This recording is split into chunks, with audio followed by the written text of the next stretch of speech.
Alright, what's up guys? Snowchi here back again with another Mobile Legends video. Today, I'm playing Lolita, and I honestly feel like she's one of the most underrated tanks in Mobile Legends right now. She's not the kind of hero you just lock in at the start of draft like Tigreal or Atlas. Instead, Lolita is what I'd call a counter-pick hero. She shines the brightest when the enemy team drafts a lot of projectile-based skills and long-range poke. Think about it, heroes like Chang'e, Amon, Guzian, and Valir. These guys rely on skill shots and spammy ranged abilities to either burst you down or zone your whole team. But when you have Lolita, suddenly all those flashy skills just disappear, and that's why she's so satisfying to play. You don't just tank the damage, you delete it from existence, and that completely tilts your enemies.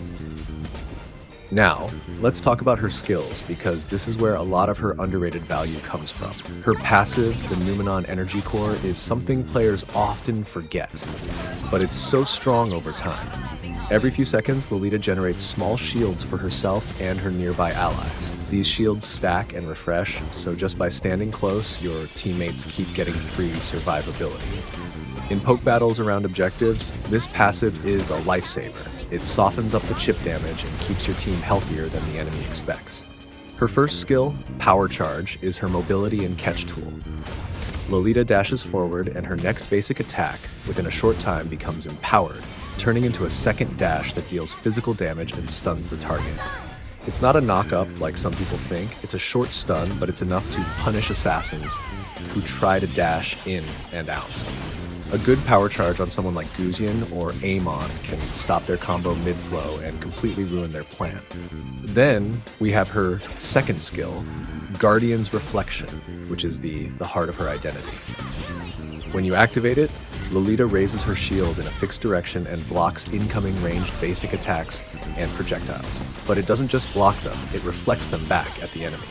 So if a marksman is attacking into your shield or Valir is spamming his fireballs, you can literally send that damage back their way. The shield does have a damage cap, so it can break if it absorbs too much. And it doesn't work on everything, like turret shots or certain AoE mechanics, but when timed properly, it's one of the most satisfying buttons in the entire game. And then there's her ultimate, Numenon Blast. Lolita channels her energy, creating a fan-shaped area in front of her that slows enemies. The longer you charge it, the harder it hits, and when you finally slam it down, it deals heavy damage and stuns all enemies in the area. A full charge can lock enemies in place for up to 2 seconds, which is massive in teamfights. The catch is that it can be interrupted, so you need to either channel from a safe spot or surprise the enemy with a bush play or a flicker combo. But in this video, I'm using Revitalize so I can capitalize on my roaming item and support my team more. The obvious strength is her shield. She makes projectile heroes look useless. A Chang'e, who normally controls the game with her ultimate, suddenly does nothing when Lolita stands in front of it. Guzian's daggers, Amon's shards, Valir's poke, it all gets eaten up. On top of that, her passive keeps her teammates topped up with shields in fights, and her crowd control lets you punish anyone who dives too deep.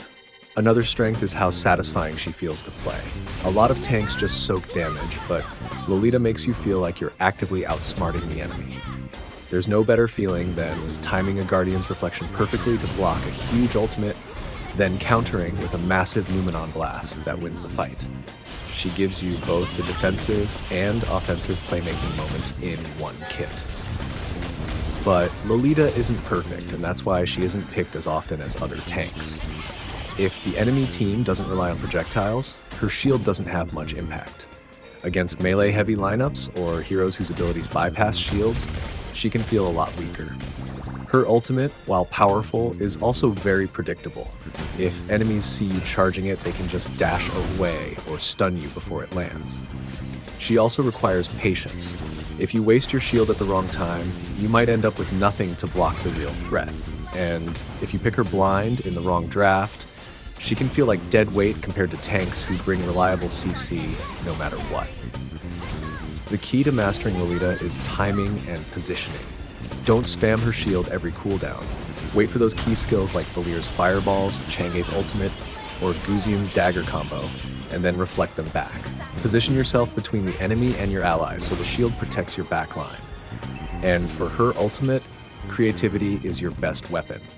Charging it out in the open is risky, so use bushes, walls, or fog of war to set it up.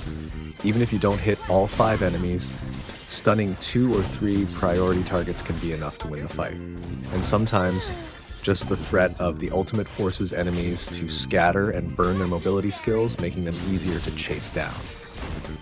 So, yeah, Lolita is not the kind of tank you pick every single match, but when you bring her into the right lineup, she feels like a secret weapon. She shuts down projectile-heavy heroes, protects her whole team with free shields, and has the potential to land some of the biggest ultimates in the game. In the right hands and in the right matchups, she goes from being underrated to absolutely game-changing. Alright, that's it for this one. What do you guys think? Is Lolita still underrated, or do you actually use her often in your games? Let me know what you think down in the comments. And as always, if you enjoyed this video, don't forget to like, subscribe, and hit that bell so you won't miss my next gameplay. Love you guys.